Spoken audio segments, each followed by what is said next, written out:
Bu icra hakimiyyətləri ilə bağlı əvvəllər bir sıra problemlər var idi. Yəni şikayətlər var idi falan, amma indi onların xarakteri dəyişib.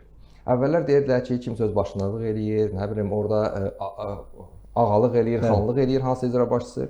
İndi başqa şikayətlər var. Deyirlər ki, fəaliyyətsizlikdən şikayət edirlər ki, məsəl üçün seyirci rolundadır. Gizlənməklə məşğuldur. Hə, indi belə çıxır ki, yəni biz bu sistemi hansısa dəyişdik, şəxsləri dəyişdik, amma sistem mənfiyə doğru getdi. Yəni bir orta bir məxəz tapa bilmirik hansı formada bu icra nümayəndələri öz işini qursunlar. Biz indi məsələn çox eşitmisiniz də yeni idarə metoduna keçmək haqqında danışılır. Məsələn hələ ki başlanılıbdır.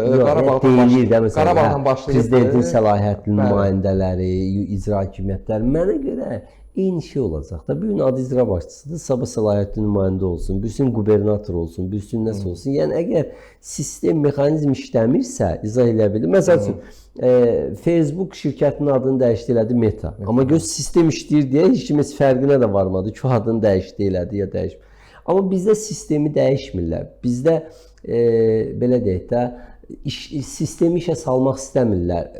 Adla oynayırlar.